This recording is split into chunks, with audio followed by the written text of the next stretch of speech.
All right, this is an important story to follow. The American student currently in a coma after being released by the North Korean government. He's back home in Ohio, but he's not in good shape. Video captured the moment Otto Warmbier was carried off the plane last night. He spent 17 months in detention in North Korea.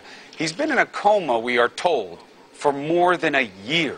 CNN's Paula Hancock's live in Seoul with more. The obvious question is how? Exactly, Chris. That's what everyone here is asking. The information we have at this point, it's important to point out, is from North Korean side. They're telling U.S. officials that Otto Warmbier contracted botulism shortly after that trial back in March 2016. They claimed that he took a sleeping pill after that, which presumably they gave him. He slipped into a coma and never woke up. So this is what the North Koreans are saying. The State Department here is clearly saying that they're going to not take that at face value. They don't know about the timing and the cause until their own doctors can actually look at him. But let's just go back to March 2016 and remind ourselves of that trial, an hour-long trial that was televised. Clearly, Otto Warmbier was under duress and he was accused and found guilty of hostile acts against the regime. His crime: he took a political poster off a hotel wall, and for that he was charged with 15 years hard labor. Now, North Korea says shortly after that he fell into that coma. Now he has headed back to the States, back to his family, who only last week found out that he had been in that coma for all that time. So clearly a devastating time for them. All right, Paula, thank you very much for all of that background. We want to discuss it now with our CNN military and diplomatic analyst, John Kirby, and CNN chief medical correspondent, Dr. Sanjay Gupta.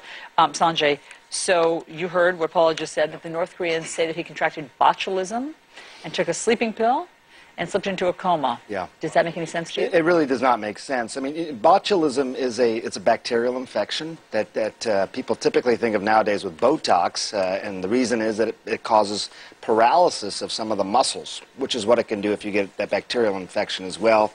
People will get sort of muscle weakness, typically in their face. It can get pretty bad and also affect the muscles of your diaphragm, so that you're no longer able to breathe on your own. And that could cause problems, obviously. Someone could have a stroke or that type of symptom. Can they slip into a coma? If they developed a lack of blood flow, oxygenated blood flow to the brain, that could cause them to have a sort of coma-like condition. It's essentially a whole brain stroke, which would look like a coma. The sleeping pill part also doesn't make sense. It's not something that would cause a coma. Why you would give it to somebody who may be suffering from botulism, it just doesn't make sense. Nevertheless, even with botulism, as serious as it can be, someone, if they're on a ventilator, they're on a breathing machine, we're talking over a year now. It wouldn't last that long. So from the original diagnosis to the timing of things to the treatment that he seemingly received, it's just very hard to piece this all together. I know it was very hard to see that video of him coming off the plane on the stretcher. So it's hard to know exactly what condition he is currently in, though they say he's in a coma. Can someone come out of it? Well, if it's been over a year, I mean, first of all, several things come to mind. You see that he has I saw that he had a tube in his nose, but didn't seem to have a breathing tube. So it seems that he's being fed, but he wasn't requiring a breathing machine. That's all I could sort of make out watching that video. The big concern here is if this has really been over a year, that sort of excludes all the more, if you will, reversible causes of coma, whether this was some sort of medication or something else.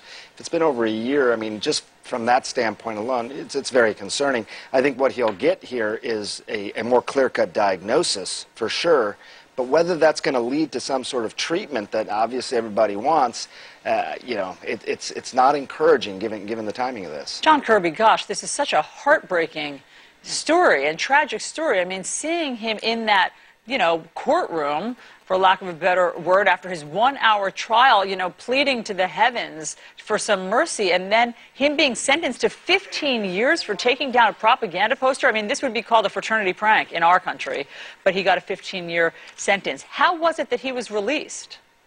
Well, according to the State Department and the National Security Council, once his condition became readily apparent to us in the last couple of weeks, a very strong concerted diplomatic effort was launched to demand his release and to get his release on humanitarian grounds. I give a lot of credit to the administration and Secretary Tillerson in particular for working this so hard and so aggressively, and it seems like those efforts work. Now, What exactly led the North Koreans to be accommodating in this case, I don't know. I mean, clearly it wouldn't be good for them for an American to die in captivity, in incarceration there in Pyongyang. But as Sanjay pointed out, I mean, this is a regime that's not exactly known for humane treatment of political prisoners. So it's difficult to know if that was really a motivation or not. But clearly there was a lot of effort in the last couple of weeks that paid off. His parents say that they did not know that he was in a coma until last week.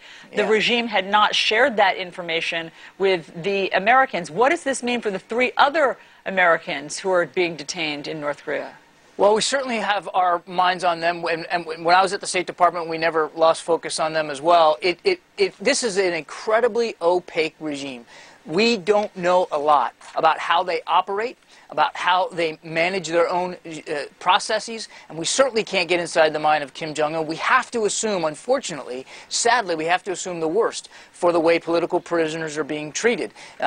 We'll know more as they take a harder look into Otto Warmbier's case, but we going to have to assume that the other political prisoners are also being treated badly. John Kirby, Sanjay Gupta, thank you very much for all the information. Thank Chris. All right.